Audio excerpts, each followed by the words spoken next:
Michel de Montaigne. Essai. Livre 1er. Chapitre 33.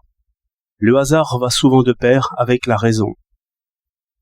Le hasard est tellement sujet à variation qu'il se présente à nous sous de multiples aspects.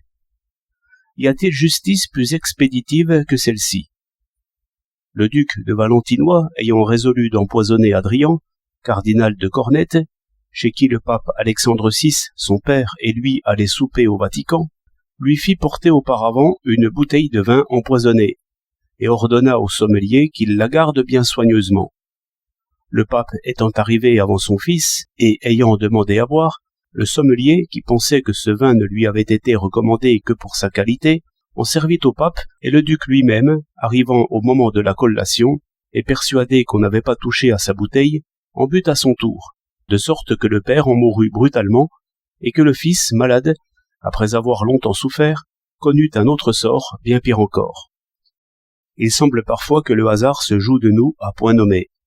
Ainsi, le seigneur d'Estrée, alors porte-enseigne de monseigneur de Vendôme, et le seigneur de Lic, lieutenant de la compagnie du duc d'Ascot, alors qu'ils étaient tous les deux soupirants de la sœur du sieur de Funguezel, bien que de partis opposés, comme cela arrive chez des gens voisins de la frontière, ce fut le sieur de Lic qui l'emporta. Mais le jour même des noces, et qui pisait avant d'aller se coucher, le marié eut envie de rompre une lance en l'honneur de sa nouvelle épouse, et sortit pour prendre part à une escarmouche près de Saint-Omer. Or, le sieur d'Estrée, qui s'y trouvait et y fut vainqueur, le fit prisonnier, et pour ajouter encore à son avantage, il fallut que la demoiselle, contrainte de s'arracher au bras d'un jeune époux, avant qu'un autre hiver et puis un autre encore eussent, en de longues nuits, rassasié leur feu, Catulle, lui présente elle-même la requête en invoquant sa courtoisie, de lui rendre le prisonnier. Ce qu'il fit, la noblesse française ne refusant jamais rien aux dames. Le hasard ne se fait-il pas parfois artiste? Constantin, fils d'Hélène, fonda l'empire de Constantinople, et bien des siècles plus tard, ce fut Constantin, fils d'Hélène, qui l'acheva. Quelquefois, il se plaît à rivaliser avec les miracles. On dit que lors du siège d'Angoulême par le roi Clovis, les murailles de la cité tombèrent d'elles-mêmes par la faveur divine. Et Bouchet emprunte à quelque auteur ce récit. Le roi Robert, assiégeant une ville, avait quitté le siège pour aller à Orléans et donner de la solennité à la fête de Saint-Aignan. Comme il était dans ses dévotions, à un certain moment de la messe, les murailles de la ville assiégée s'effondrèrent d'elles-mêmes. Dans les guerres d'Italie, ce fut tout le contraire. Le capitaine Rance, assiégeant pour nous la ville d'Héronne, avait fait mettre une mine sous un grand pan de mur. Mais le mur, se trouvant brutalement projeté en l'air, retomba d'un bloc tout droit dans ses fondations, tant et si bien que les assiégés n'en furent pas moins protégés. Parfois aussi, le hasard se fait médecin. Jason de Fer, abandonné par les médecins à cause d'une tumeur qu'il avait dans la poitrine, résolut de s'en débarrasser, même par la mort, et se jeta à corps perdu dans une bataille au beau milieu de ses ennemis. Il y reçut une blessure qui le transperça, et tellement au bon endroit que sa tumeur en fut ôtée, et qu'il en guérit. Le hasard ne surpassa-t-il pas le peintre Protogène dans la maîtrise de son art? Celui-ci, ayant achevé l'image d'un chien las et épuisé, se trouvait satisfait de toutes les parties du tableau, sauf de celles où il ne parvenait pas à représenter comme il l'aurait voulu l'écume et la bave de la bête.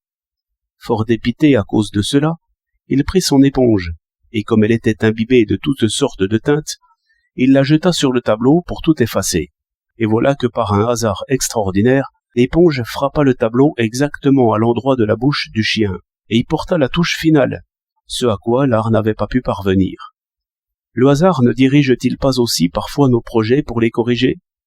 Isabelle, reine d'Angleterre, devait revenir de Zélande vers son royaume avec une armée en faveur de son fils et contre son mari. Elle eût été perdue si elle était arrivée au port qu'elle avait choisi, car ses ennemis l'y attendaient. Mais le hasard l'entraîna ailleurs contre son gré, et elle toucha terre en toute sécurité. Que l'on pense aussi à cet homme de l'Antiquité, qui, croyant jeter une pierre à un chien, en frappa et tua sa marâtre. N'eut-il pas raison de prononcer ce vers? Le hasard est plus sage que nous. Ménandre. Hycétès avait subordonné 2 soldats pour assassiner Timoléon, qui séjournait à Adrane, en Sicile. Ils décidèrent de le faire au moment où celui-ci procéderait à quelque sacrifice. S'étant mêlés à la foule, et comme il se faisait signe que l'occasion était favorable à leur entreprise, voici un troisième homme qui, d'un grand coup d'épée, frappe l'un d'eux à la tête, le laisse mort à terre et s'enfuit. L'autre, se croyant alors découvert et perdu, cherche refuge auprès de l'autel, supplie qu'on le protège, en promettant de dire toute la vérité.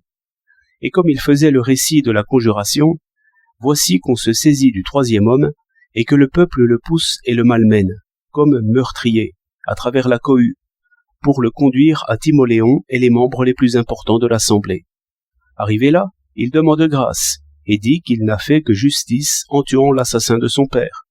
Il prouve sur le champ, grâce à des témoins qu'un heureux hasard lui fournit fort à propos, qu'en la ville des Léontins, son père avait vraiment été tué par celui dont il venait de tirer vengeance. On lui accorda 10 mines attiques pour avoir par bonheur, à cause de la mort de son père, sauvé de la mort le père de tous les Siciliens. Ce hasard-là dépasse en efficacité les dispositions de la sagesse humaine. Et pour finir, ne découvre-t-on pas dans ce qui suit une remarquable manifestation de sa faveur, d'une bonté et d'une bienveillance singulières? Les Ignatius, père et fils, proscrits par les triumvirs de Rome, se résolurent à accomplir ce noble devoir, remettre leur vie dans les mains l'un de l'autre, et en frustrer ainsi la cruauté des tyrans. Ils se précipitèrent les uns sur les autres, l'épée au poing, mais le hasard dirigea leur pointe et en fit 2 coups également mortels.